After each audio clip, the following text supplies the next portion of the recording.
that's one of the reasons why I'm going to Instagram story it. So if you see me tapping on my phone, I'm not texting. That's what I'm doing. She's great about that. I do it. It's consistent. And when people can't come, they like learning from that side. So I want to, again, thank you all for, I'll list your handles at the end because I know yours for sure. So I'll list both of your handles if you are open to such a thing. And then if you're a part of the Fearless group, please join it if you're not, because I think this conversation, it won't be done tonight, clearly. So Awesome. thank you very much. Absolutely. Thanks for this conversation. I would love for you all to introduce yourselves. I'd love to also know your names before we jump into some ground rules for the evening and just have a chat about what it's like to be us in this crazy world and how allyship looks to us when it's in action. Hey everyone, glad to be here, glad you're here. My name is Shanoya Connor. I also work in higher education. I work in housing, so I have the pleasure of working with all the lovely students that live on my campus. And I also am kind of a medic on a unique campus because I work at a historically Black college and university, which is one of only 101 institutions like it in the United States. So that's been super awesome. And then just kind of in my personal life, I'm a strengths coach, if any of you are familiar with StrengthsFinder, but also do a lot with ministry and I'm big into like crisis response and crisis management, so I have a lot of experience in that area. Hi everyone, I'm Shannon Ashford. I also work in higher ed, colleague friends. And yes, and specifically I work in diversity and inclusion, so woo, this is right up my alley.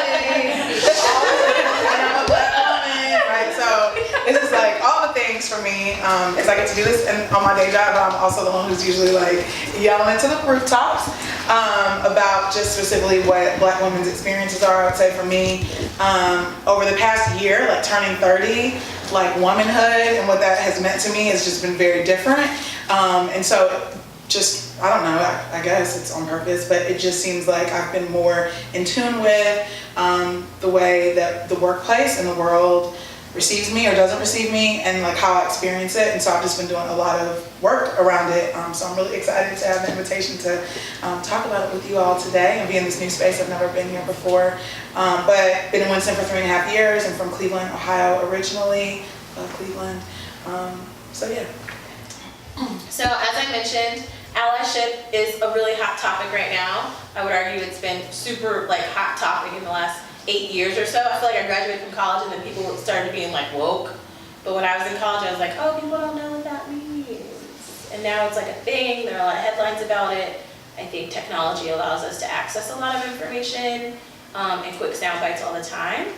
But it's cool, it seems, right now to be woke or be an ally or like say trust Black women because like 53% of white women are voting for this person that is our president. And Black women always know what's up, right? Like if you haven't seen those on social, like I don't know what you're doing. Those are just facts. They're just, I don't know what's happening. However, even though Black women have been posited as beacons of what's right, like since the beginning of time, right? Like we may not have been seen as fully human until somewhere in the 50s to 60s to vote and all that, but somehow we've always been trusted as life givers, whether that's nursing slave babies or rearing community children in a caregiving human services model to saving the day like Olivia Pope in popular media consumption, right? Like the trend, sort of the archetype is there. But is it cool, like to support us? Do you feel supported? Do you feel like you see a lot of you in positions where it's encouraged to be a leader at work? Absolutely not. Period. No, I don't feel that we're supported, and I think specifically to the piece where you're talking about like being life givers from the beginning of time, there's a lot of giving. There's a lot of giving. Black women, like we were saying, listen to them, believe them, trust them. Like that still is the work of and the labor of Black women taking the risk. Oftentimes that risk is more than the risk of others because of privilege and power and all those things. And the risk that it takes for us to always get information, as Queen Mother Beyonce herself says, We joke about that, but like when we think about, for me, it was like when Trump's election, right? And like that was for me when I really saw this big piece of, what was it, 98% of black women, don't quote me, 97, somewhere in the high 90s, got information and were like, absolutely, we're gonna go behind a woman, why would we not? There's no questions. And, right? So like, we saw that, and then we see the white woman and where they showed up and didn't show up. And it's like the risk that we take every single day to like come and show up is just not protected, it's not acknowledged, but like we'll continue to take from it. And like there's no reciprocity in my experience. There's none. So, no. Like, when you asked that question, the first thing that popped into my head was, what does support look like? Recognizing that as a community, as a group, I feel like there are needs that we all have generally, but then there are individual needs. Like, I'm not the same as you, but obviously we share commonalities because we're black women. And so what does support look like, I think is a question that we don't often get asked. And I think since working at a HBCU, something that I've really appreciated is how I'm celebrated.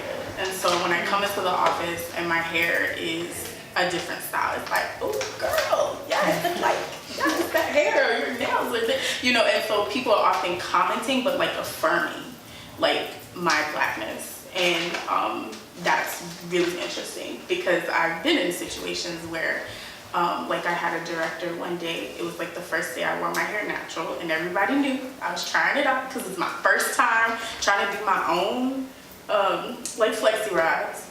And I thought it came out good, but my director was like, oh, that's interesting. So I'm like, oh, okay, cool. Full stop. Right, like, Okay. get out of my office. Like, oh, please get away.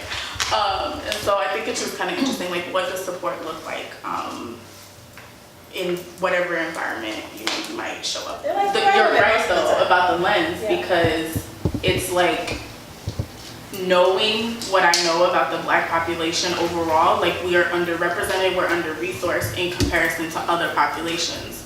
And so knowing that, I didn't start the same place that Sheryl Sandberg started, And so like, in terms of like equity, like I need to hear somebody's story who started the way I started in Brooklyn, like parents did okay, kinda, until the recession hit.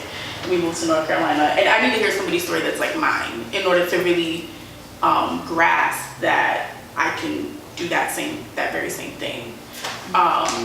Which is powerful when you think about the growth mindset versus the fixed mindset. Like I can't always, to your point of like going to WAKE and all these things, like at my campus, my students are totally not motivated. And a lot of it is because of the resources and the things that they have been exposed to. And nobody's like burning to work at my school because mostly black population and even black people are not burning to work at my school because of some of the stereotypes around what the HBCU environment is like, things like that, under-resourced, underserved, not accredited, which in most cases are not true, but that's kind of the narrative. So I even also think about like accountability, the way that other peers get held accountable in the workplace.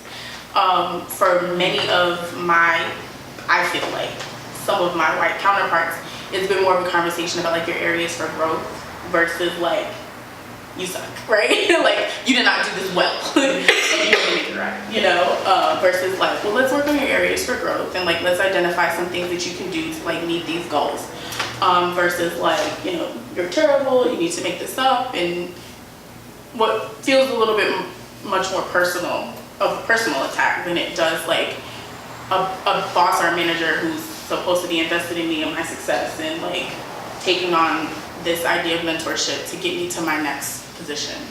So I think that in terms of support, like that accountability piece, like how it's important to recognize like how, and maybe one day you might be supervising, if you're a non-black person, you might be supervising a black person, just being mindful of the way information is presented.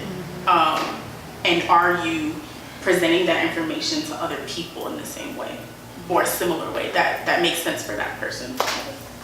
Yeah, no, I think for sure, like two things that you said like really speak to me. I think first, the feedback that's given, like in one of my one of my first like professional roles, the only feedback like I would ever get from a white male supervisor would be, you need to smile more to the RBF, child. And I did, my RBF is on 10,000. I've been doing it for a very long time. But, and what that was, and of course at that time, like I didn't have the language for it, like my not smiling for you, like was not giving you, I was not giving you space as the leader and as the manager, and you had intimidation. For me, like we just started working. Tell me how that works. Like, why are you intimidated by literally me just being? Like, my just sitting in a meeting, taking notes and not smiling is intimidation for you. Like, God forbid I like speak up and have something to say that is of substance and probably, you know, does like show that you actually are mediocre and how did you get here.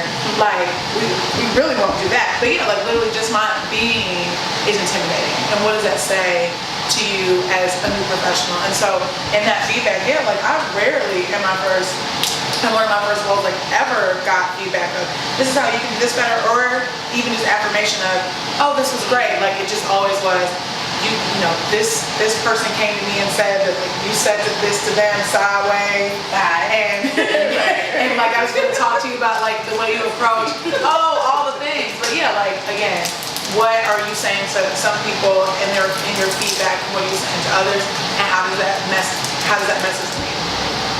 It's a full job, and then I have to produce better and more. And then homeboy sitting over here. So actually we're working 2.5. So yeah, I mean for real.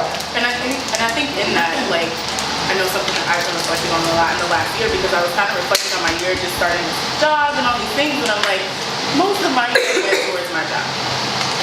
Okay, it's my first year, I probably should get to know my job, but like, did I even take care of myself?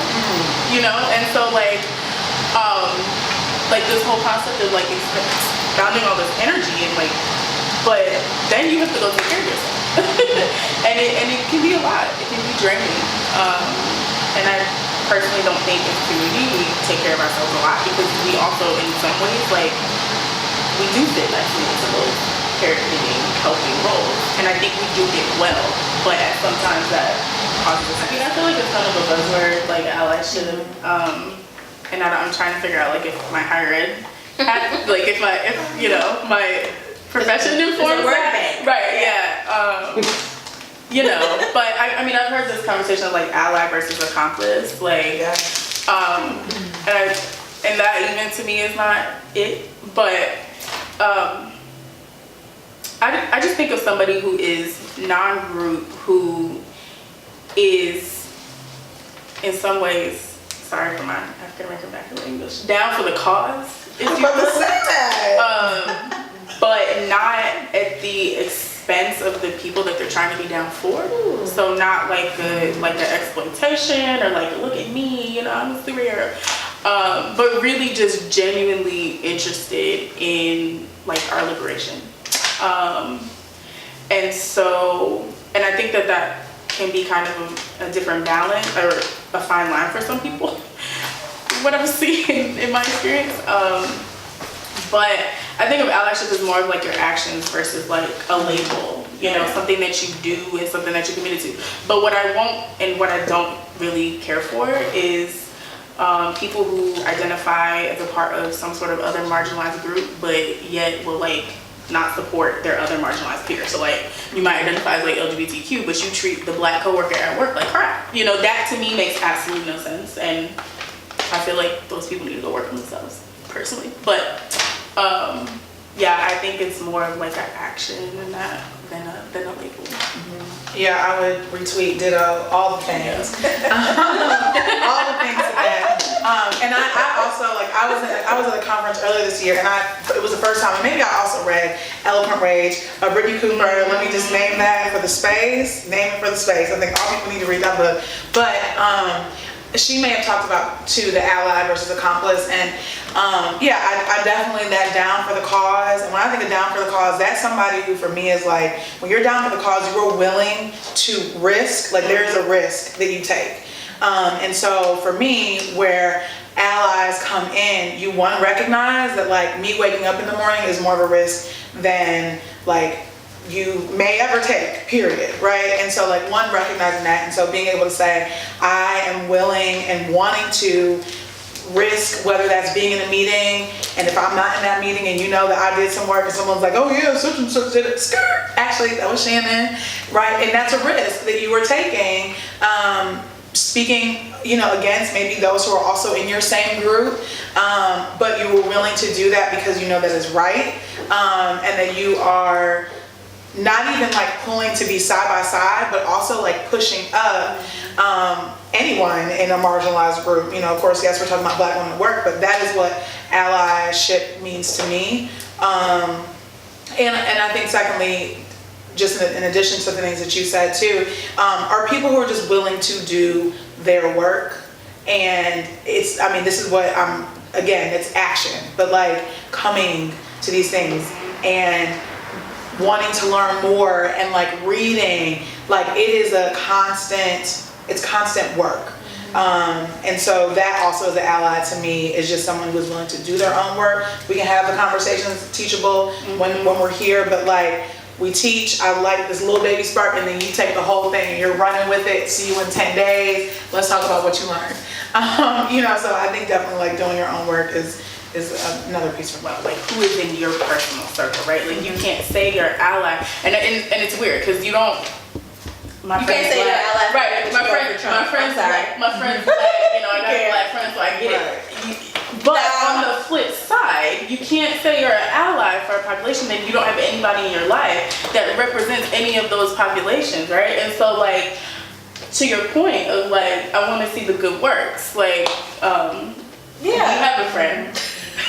You have a friend. We used to work with. My friend.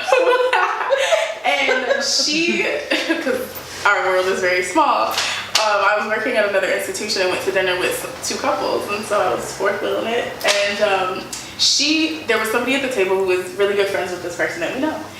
And she, I guess, after we left that conversation on the next work day, like her husband, who I worked with in that office, was like, yeah, so and-so had such a great time, like we had so much fun, like you're so cool. I'm like, yeah, I fun too, like it was good hanging out with y'all like that. And then she's like, you're friends with so-and-so, who is her best friend? And I was like, yeah. She was like, cause you're like black. And I'm like, I know. She's like, no, like you show up that way. I was like, I know. She was like, I can't believe you're friends with her. Because of who is in her circle and her people and who she surrounds herself with. And so I thought that was like a really interesting like observation of like, you're friends with her? Because I know her and no. And so that was just really fascinating because to me, I know her and I know what her life is like. I don't care. She is a Trumper. I don't care. But I mean, I do care to an extent, but like, I'm not one of those like, she just is on her own little world, but in her own little world. But I just thought that it was really funny that somebody who was like really near and dear to her just was very shocked that her circle did not represent a lot of what she puts out in an educational space. The students that she has to support, the colleagues that she works with. I just found that to be really interesting. So you do have to, in a way, kind of back your play with it, just from being. Well, and I think too, like, it's that piece of not being tapped almost, right? So like, I'm not out here being like, oh yeah, I'm an ally.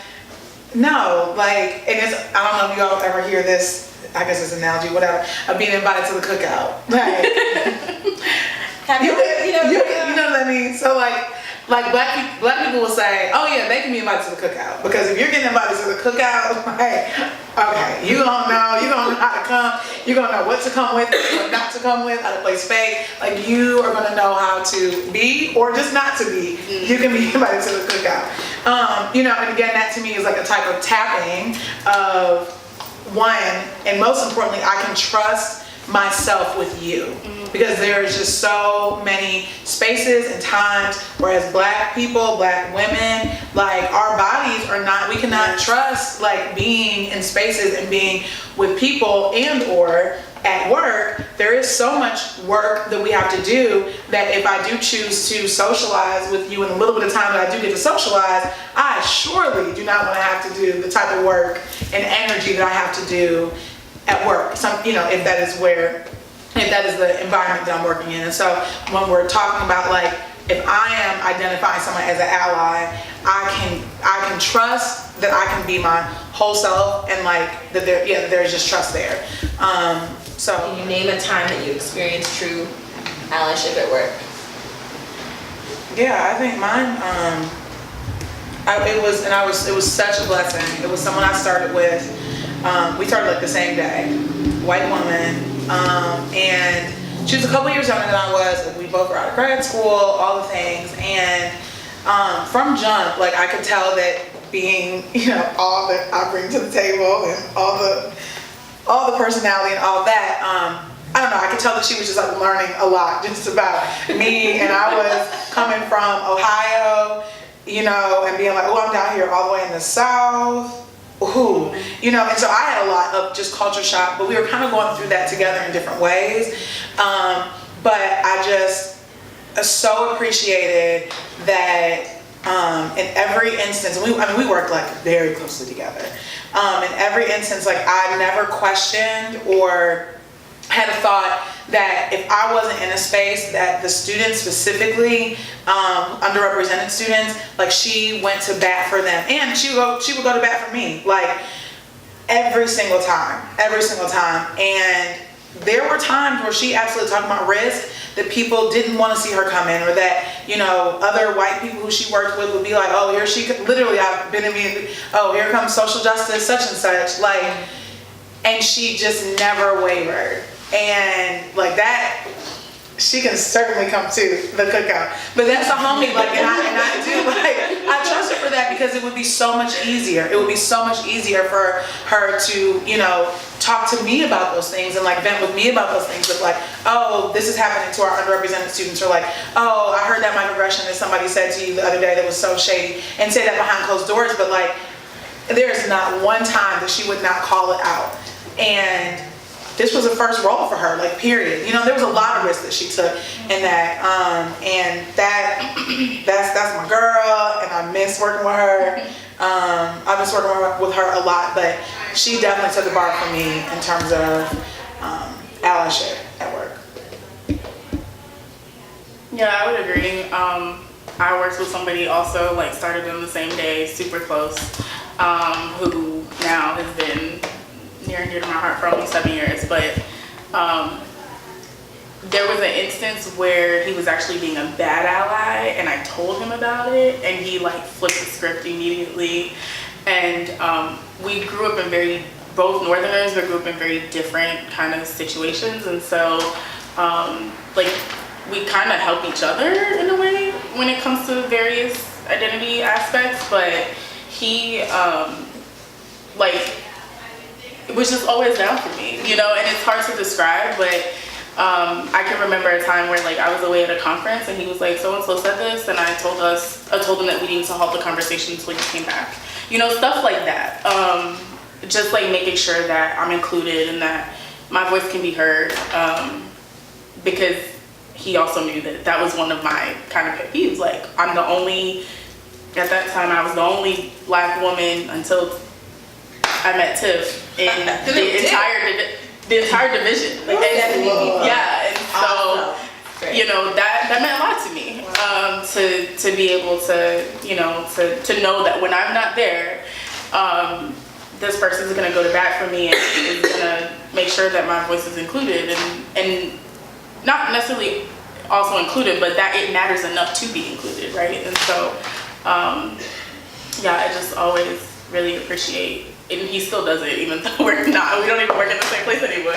But he still does it. But I just appreciate like him, and him being a white male and presenting as like a cisgendered white male. I think that people viewed him very differently in the space than they did me, even though the quality of our work was very similar. And so sometimes he kind of took it a little bit too far and would like yell from the rooftops, but he could, right? And nothing would happen to him, right? But if I did it, it probably would not have been received the same way. And so sometimes I'd be like, okay, you need to bring it down a little bit, you know, things like that. Because it's not, using your privilege is not like screaming louder over, you know, louder. Like, just use the voice that you have, but you don't have to scream over me in making this like underlying assumption that nobody's gonna hear me. You know, just make sure that I have the space, right? So like, so that's kind of like a conversation that, and he still does that too. And so like, we have conversations about that, you know, pretty often. I'm like, well, did you think about the way that she may have felt? And, you know, as he tells me about kind of office situations and managing women, and managing white women and things like that. Well, did you think about it this way? But I just really appreciate like being able to have, those types of conversations and just knowing this. With what you're doing like on your day-to-day or when you're with your family and like I know what you're getting with, but if you are not being consistent in all of the like walks and areas, like we keep that real quick. I'm good. Yeah, and I think another example, like I had a white male supervisor, my first supervisor in my first professional role out of grad school, and he was like he's like the like empathetic to almost to a fault, like just a very compassionate, empathetic person. And I could think of numerous times where we would be in our like weekly one-on-one and he would be like, I don't understand what you're going through, but like I want to support you. Like what can I do? And put the ball in my court, which I really appreciated. And would often like back his play and would throw resources at me to make me feel supported. And so it wasn't just talk. It was, I will send you to this conference. I will do this for you. I will go take a week off. Like get yourself together. You know, like do not, like you're not coming to like go. You know, just like demonstrate. And I think, I mean, honestly, true allyship really just has to do with being a good human. Like, are you a good human? Do you care about other people? Are you compassionate? Are you empathetic? Like, sure, there's all these identity aspects to it, but do you care enough to know who this person is and all the major factors at play that, you know, might inform a worldview or a practice or an idea or action or what have you? And that's like kind of oversimplified, but I think that just in that credibility piece of like, can I trust you? Are you really gonna, you know, demonstrate your support? I think was super, super awesome. But sometimes with that, like if you're because I'm in a mid-level manager role right now, so if you're in a supervisory type of role, you have to be careful with that because the optics from other people can be kind of interesting. But yeah. Okay, I'm gonna power past several questions. All right. So I think we've dropped a few specific actionable things that, in your experience, you've identified or classified as people actively being allies, right?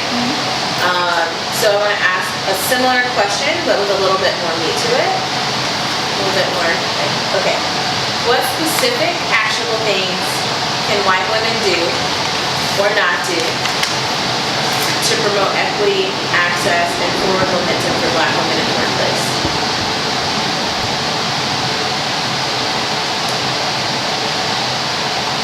The first thing for me that comes to mind is like giving credit where credit is due,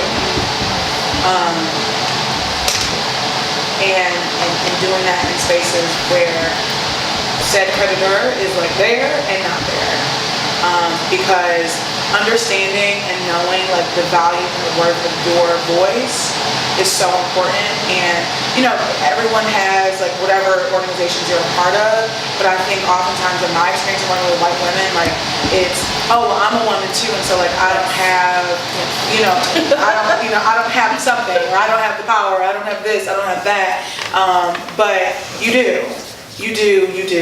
And yeah, for me, the first thing that just comes to mind is like when you know that you have Black women who are working with you and you're seeing the work that they're doing, is is like giving that credit and saying like, no, this person's working really hard, like I see them doing this, and it's vouching, and we'll get into that piece of sponsorship, like that's what sponsorship is. It's like talking about people in spaces that they do not have the access to, that they are not invited to, like, and lifting up their name and doing that in a way that like, because you have said it, like I'm giving like the rubber stamp of yes. So that is a actionable item. Yeah, and do it like in the meeting. One of my biggest pet peeves, because I'm a pet peeve person. Yeah. 33, like I can be that now. I'm waiting so long to just be like, fuck that. I hate when people come up to me after a meeting or a working group or where everyone else was, like the people who needed to hear this like comment. I appreciate like being affirmed. I do. I don't want to say like I don't care. Like I'm a human. I appreciate it. That doesn't do shit for me. Do it when we're in the meeting. Like I did my presentation about this proposal. I presented the metrics on the outcomes. I like made this beautiful PowerPoint. I like gave somebody a kudos. Don't come up to me after the meeting is over to say like, I really like what you said. Well, I really agree with that thing. That is my biggest pet peeve. And often I find that I work in a space, I work in a building, I'll just say that. I work in a building that is 99.9% white. I work in a department that is damn near 100% white women. There's me and one white man. And it is a very interesting space to be in because I feel like a lot of the think pieces around allyship is about like, damn, I'm a white man. I have not experienced that. I actually have not had an experience where I've worked with or for a white dude who like, even the bro-y, like I don't really think you have the language around allyship. I don't even think you're checking for this. It hasn't been a deterrent for me in my career the way that white women have been. And I mean, textbook, right? Like we know how this goes, okay? Let's be real. Somebody does some bullshit, I say, hey, that was some bullshit in a really nice way. And I'll say like BS. I just say, hey, I really didn't appreciate like when you did that thing, because we all have the voice. I have a voice. I popped out of the womb with this voice. You know, it was sharpened in Brooklyn. I don't know if I told y'all that. Then I came here, and you know, occasionally it gets weird, but I have a voice, and it's not the same voice I use with my husband at home when he does weird stuff like leave his car unlocked and get his social security card stolen like he did today, because my husband is not. We're two different people. Bless him. But at work, someone does something and I decide, okay, this is the one time this week, maybe I'll like run that because I can't do it all the time and I'll be spending all my time doing that. Yeah, but like this time it matters. So hey, Sally, you know, I really didn't appreciate when you didn't follow through on that thing that I delegated to you because like, you know, that's how this works. I mean, you didn't do the thing, now my boxes didn't make it to California. And I promised these people they would get these boxes, and they haven't arrived. So I'd really like for us to like maybe take a step back, think about our process and how I can trust you next time to do that. So I'm really good at that voice. I hate that voice, but I do it. Step 2, person says, I mean, but like it wasn't my fault. And like, no, I mean, oh my God, I'm so sorry. And they start crying. And then the next day, somebody wants to have a conversation with me in their meeting about how I was being really aggressive. I'm literally the least aggressive person at work anyway. Save it for home. I don't think. Okay. Right? You don't think I'm aggressive? No, Dwayne might think. Dwayne might, but at work, I'm like, because I can't afford to be. I have, like, have y'all seen Sorry to Bother You? Okay, you should watch Sorry to Bother You, but it's like, I just watched it. It's like this film, it's on Hulu. But it's all about this man who masters the white voice. He's a telemarketer, he rises to the top. It's a crazy movie. But he gets successful really fast because he does this quickly. And he goes from living in his uncle's like garage to this amazing apartment. And then, yes, it's a commentary on capitalism and like racist stuff, but it's a good movie. But my point is that there's a formula and we know what it is. So in places where, or with people who are willing to say, oh, let me take personal accountability for my mistake. Sure, I would love to talk to you about this because I'm a rational human, you're a rational human, we're at work because it's how work, stuff happens. Best possible scenario, they own up to it, we figure it out, we move forward. That's a great business case. What happens more often than not is what has started as a tangible business behavior or work product has now been converted to me navigating your emotions about how you feel about the mistake that you made that I'm asking for a correction on. So now what I'm getting paid to do is not figure out the supply chain of my boxes making it to my cities, which is actually part of my job, and it's really like dumb. But like now, so like a thing I was trusting you with and didn't think I needed to micromanage you on because that's not my style, and also I'm not your manager. It's just like a thing I asked you to do. Now I'm like dealing with like your tears. I'm dealing with the repercussions of like my manager saying, oh my God, they said you regressed them. Like you gotta stop doing that. Maybe you can figure out like how to talk to them. Can we mediate this? Like I'm like, this was just some boxes. Some boxes that you didn't mail. Like I don't even, you know. Even worst case scenario, I don't even get the courtesy of being invited to the meeting. I get, in some jobs, you get written up. Or you don't get asked to be on a project, or you're not easy to work with, so you don't get to be in the working group, or you don't get promoted because you're not nice. But Sally, who like White women in the workplace, and have mostly done, and black women, just women. I'll be honest. Not you, yeah, no, like, yeah. I love you. But I think so because of that and because of my experiences, I think that I would really like to see white women do the self-work to really know who they are in the space and recognize that they don't have to compete with white men. They don't. And so I've seen in one institution I worked at, it was it was a flagship institution, very like politically, like there was a lot of political stuff going on in a very political space where it was situated. And a lot of white men in leadership who, to be honest, weren't really qualified to be in the positions that they were in, right? And so a lot of women, well, the women that were in the positions that they, supervised these women. So VPs and deans and all these people, they're all men, and then almost some of the directors would be white women, things like that. And I just remember one of my directors just completely hating her boss, and it so impacted our entire office, just because of this competition at this political, very corporately run, which is bizarre in and of itself, educational division. It was run very corporate. It was run by all men that had JDs from that institution, who did not have any sort of education or experience with higher education with students. And I can imagine how that would be incredibly frustrating as a woman, as a white woman, to show up in that space and have to deal with these men who come from these very cutthroat corporate business lawyer backgrounds and have zero knowledge of what we do. Like, I can see how that would be really challenging. But then to take that and bring it to your office and bring it to your staff and bring it to your managers and the people that realistically you should be protecting from all of that stuff, which has just been always really challenging.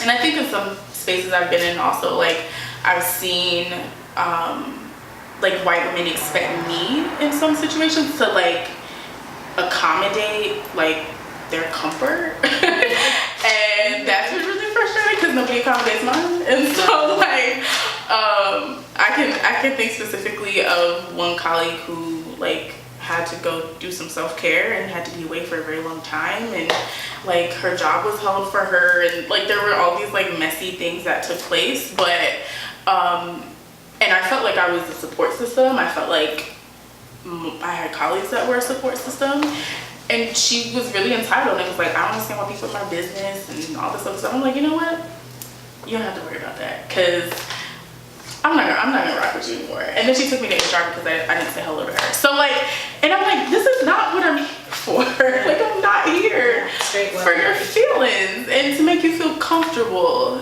in quite frankly a space that's not really comfortable for anybody here because of the climate that we're working in. And so I think that I would just like to see more kind of self-work, more emotional intelligence work to like really be able to like lead. Everybody brings stuff, like we all bring stuff into our workplaces, but some of it is not necessary and not warranted. And I think that just kind of being mindful of how you unleash and unload on people in meetings, in one-on-ones, whatever that might look like for you, I think is really probably my biggest action item. Be aware. Be aware. Emotional intelligence is huge. Yes. Yes. It's a really big gap for people. It's big for her liking, which they weren't, but whatever. Like, they were totally appropriate for work, whatever, respectively. Whatever, right. But I remember her coming up to me like, She touched you? yeah, oh yeah. No. Oh, those are kind of, those are a little large. I didn't ask you. I did not ask you. Thank you for your unsolicited advice. I did not ask you. And stop policing what I have on. I will never forget that. That's something that just has stayed with me. Because it was just, she was very comfortable saying it and she didn't see any problem with it.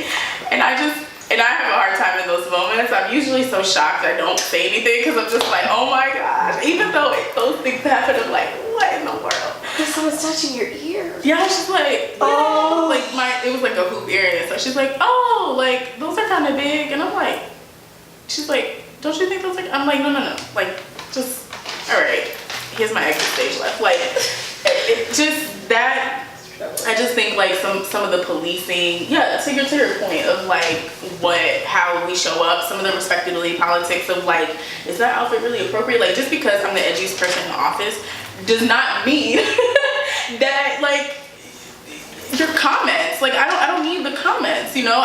Just because like I will never forget, like we all have different styles. Like I embrace the way different people show up, different, you know, things people wear, and we're in education, so we're fairly liberal for the most part.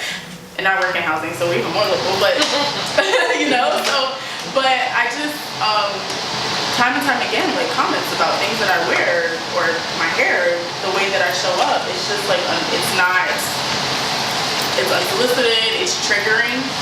You don't know me, you don't know where I've been, you don't know like how I feel about any of these things, like please. Like one of the articles that was shared out, I think it's the last one. But I can't even name the times like when it's like when you get dressed, right? And like, oh, like is that a new shirt? Or ooh, there's this. Or when your hair is done, like, and so it's like, what is it about me that like every time I come into this space, like anything I do sticks out. And so like, and that literally, and I will tell people all the time, like I have a joke with one of my friends, like I'm like, how many times can I be microaggressed before I even take my seat?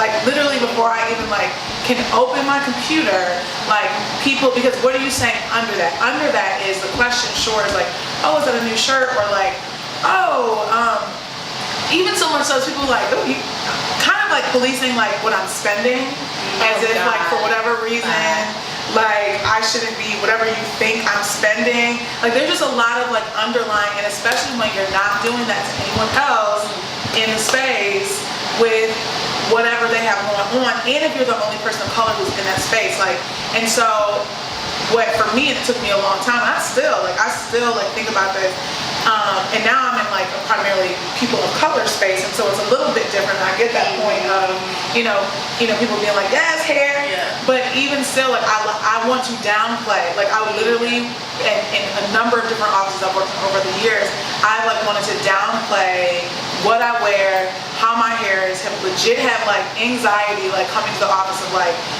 how many times are people going to like say something about, and like it still could be a compliment, but you're drawing attention to like this whole being, and now everyone is like assessing this whole being, and that's just it's too much.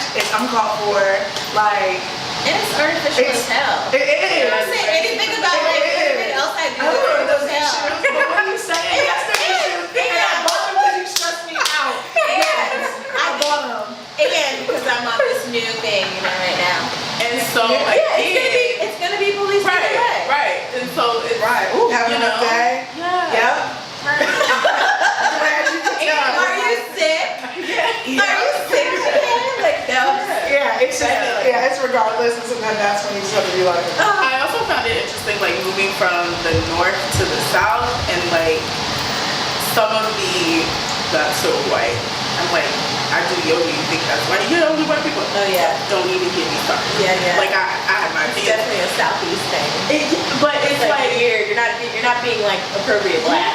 yeah, yes. It's, and that has been really interesting because like, I've been around some like white colleagues and when they find out that yes, I do like Village Juice Company, I'm down for like all the wellness stuff, quinoa, yes. They're like, oh, really? You got that license?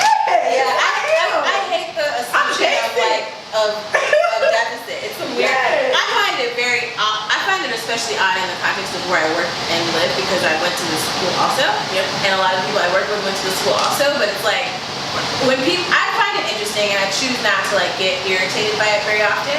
But like when people assume you don't know something, I'm like, this is really weird. Yeah. People are like, have you ever had sushi before? Right. I'm Because like, of you your clearly identity. don't know me at all. Yeah. Is this, so a friend of mine says that comes from the Northeast, she's like, people down here are very different, like white people down here are really, really different, and what you're saying, this makes total sense. Really though, like I can't imagine asking, like have you had sushi before? Yeah. Yeah. Yeah. This is how sushi works. Yeah. But is I'm this a southeastern, like those of you that were in the north, like Brooklyn here too, is it different? I mean, I'm from the Midwest, and those things are not being asked or. I just feel like it's like a different schema. I don't know, like the schema of like what a black person's supposed to be like, what a white person's supposed to like, what is like, white culture. I know, because I've heard my students say this, being at a HBCU, like there have been instances where we've brought in a candidate and we interviewed that person, and I'm like, okay, what do you guys think? And they're like, oh, they're PWI, they're predominantly white institution, and I'm like, what does that even mean? Like, where did you even get that from? Like, let's have a conversation about this, And I'm like, I'm PWI educated. I only went to PWIs. Like, this is my first HBCU experience. Like, you received me. What does that mean? And so like, then we have to have conversations about like, what is blackness and what is this and what is that? And I like those conversations, so it works. But I just think I don't know why, and I haven't really read enough to really know like if there's a scholarly term for it. But I think that there's just like a narrow-mindedness and in some situations, like if you don't see it, then you can't imagine it. Like, and so like if there is only one black person in the yoga class here, that's what you see. That is your truth. And so like when you do see something that seems off from what you have, you're like, I'm gonna question that a little bit. And I think that's kind of where it comes from. Whereas like if I went to DC or if I went to, maybe a major urban market, it's not unusual to not be the only black person in your division or person of color, or to even work with people from populations that are even more underrepresented than black people or indigenous people. Like and it's not unusual, but I don't know. But something that I will say that I would hope for is that like I did have a director one day who it was after all of this like black men being killed in the news and all that kind of stuff. And she came to my office and she sat down and she was like, so how are you doing? And I'm like, I'm good. I just want to know how you're feeling because I've seen all this stuff in the news and I know that you're impacted. I'm like, how do you know? Did you ask me? So you just made an assumption. I mean, yes, I am impacted, but if I trusted you enough and like rocked with you and like we had that relationship, I can tell you that and you can respond to it. But like, don't make an assumption based off of an identity that I have that I need you to help me cope, right? And so like that is ask the questions. Like ask the questions, get to know people for who they are. Build a relationship. Build that relationship. And don't always assume that like because it impacted somebody on a larger scale. Like I'm not, after the doctor crap happened, I wasn't going up to every, Hispanic identified person being like, well, how are you doing? It's not natural. It's not. Some people do that though. But I know. I personally don't think it's helpful. I think it has to be more general than that. No, I mean, Some of the like black women's groups that I've been a part of at work have been really powerful and a really good way to kind of like have more of the in-group conversations. And so like, yeah, like we've called them like sister circle or whatever. But I think that just supporting that, if you ever manage somebody or work with somebody who wants to be a part of one, like support that and allow them to have those spaces and not talk down on those spaces, because they're really important for them and their livelihood at that particular place of employment. I have found that some of my managers who happen to be white people are just really confused about why I want to connect with other people like me. And I sometimes have gotten a lot of pushback on that. And even like one white male manager who was like, so how was your meeting with like checking my calendar. So how was your meeting with so-and-so? What did you talk about? And this happened to be a black male pastor in the community who I probably would not have made it at that school if it was not for him. And he also had a relationship with athletics. And so I think that this person was kind of jealous because he didn't have it in with athletics. And so like, I think there was some like competition and kind of a threat there, but totally would like ask me about like some of my relationships outside of the office. And so that was interesting, and I obviously did not appreciate it. I felt like it was really micromanaging. I was like kind of a little stalker-esque, like why are you clocking me like that? Why are you paying attention to who I'm meeting with? Like, because you should trust me. And so I think just kind of being mindful of like how you know, you support colleagues or you know, supervisors or whatever who want to get involved in spaces off campus. Maybe your office is not, you know, full of people who look, you know, look like each other. Like, I think just having those spaces and letting people engage in those ways are really important. Yeah, I mean, that's huge for retention. Like, we have it, and like, it's, yeah, I mean, because to even just as we're like kikiing and laughing and whatever on this couch, like there could be days and weeks that like employees go by, and especially like if they move, you know, to a space where they don't have family, they're in a new region, there's all these things, like there could be weeks that go by where like you've not had whatever life-giving, and again, life-giving and depositing, but when you're at work, you're constantly being withdrawn. And so, onboard people or whatever, like something that we put to play in the office that I worked in was like, we would always ask somebody who wanted to come visit us to check us out, like, is there anybody that you would like to meet with during your time here? It could be a wild card. It could be whoever you want it to be. And so, and it could be because you want a skill set in that area, you're interested in that being, whatever it is, you can meet with that person. And so it kind of puts the onus on that candidate to like, do some research, figure out like who you might want to meet with. And a lot of times it does end up, at least in my experience, if they're a person of an underrepresented group, like it does end up being somebody who kind of identifies with something that they identify with, which is helpful for them if they do end up taking that job. And so I think like employing that practice of like, you know, is there anybody else on campus that you would like to meet with? Or is there somebody that you would like me to connect, or in your whatever job, but is there somebody else that you would like to me to connect you with that might help you in trying to understand who we are, the culture here, like that kind of thing? I think is also a really good like tangible practice.